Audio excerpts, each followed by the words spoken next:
Dili daotan ang mangandoy, ug dili babag ang kalisod sa kinabuhi, ug ang kapobre kung anaa kay determinasyon na makahuman sa pag-eskwela. Usa lamang ako kasulugon diri sa gakuskos ng Kuber, pero dako kay kog pangandoy para sa akong pamilya ug labi na sa akong mga anak. Ug karon ni graduate siya isip usa ka aircraft engineering. As in tagaliog ang iyang tuition. Halos usa na ko kabulan nga sweldo sa iyaha ra jud mapaingon. Hi, my name is Nikki, na isang OFW na naging content creator na din. Another day, another vlog. Isip usa ka ginikanan, we are very proud nga nakahuman ang among anak sa iyang gusto na kurso. Grabe ang among kalipay nga dili katuhuan nga ang among anak ni graduate na og aircraft engineering and soon to be a professional. Kung nakabalo lang mo sa gamay pa ni siya, medyo hina gini siya sa klase. Ang akong ginabuhat isip ginikanan, kanunay nako siya ginapatyuturan. Magbayad jud kog inuras kay wala man pud ko'y panahon sa akong kaugalingon kay tungod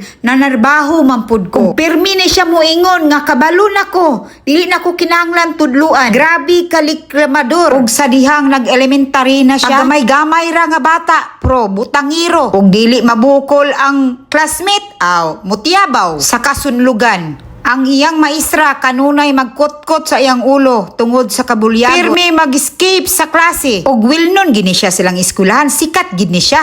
Sikat sa kabulyagon. Pero dili na to pwede tuldukan ang iyahang kabulyagon. Og isip usa ka ginikanan, dili na di pwede nga i-curse siya. Og idaw nato siya pag-ayo ang atong mga anak. Kundili anaata kanunay mo tambag. Og atong gayran padulong sa kamaayuhan sa kinabuhi. Kanunay lang ko nagampo sa Ginoo na bag-uhon ang akong anak. Walay imposible sa Ginoo, kaya niya buhaton. Wala pa siya nakagraduate sa grade 6.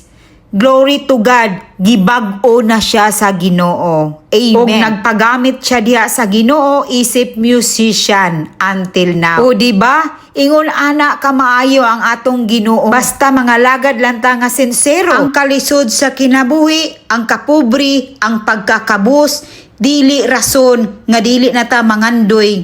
May kasabihan, libre ang mangarap. Kaya mangarap ka as long as sa gusto mo. Kung anaa mo'y anak nga bulyagon, unya lisod pa jud kayo mo, dili ninyo pwede ingnon nga undang na mo. Ayaw ninyo ingnaana. Kung dili ingnon ninyo perminti, i-encourage nyo perminti, mutarong og eskwela para sa future nga dili na maglisod. Kay maura jud ni perminti akong isulti sa akong mga anak nga dili kadato wala ko'y kabtangan nga ikabili ninyo. Ang pagpaedukara jud ang akong ikabilin sa akong mga. Salamat sa panunood. See you next vlog. God bless.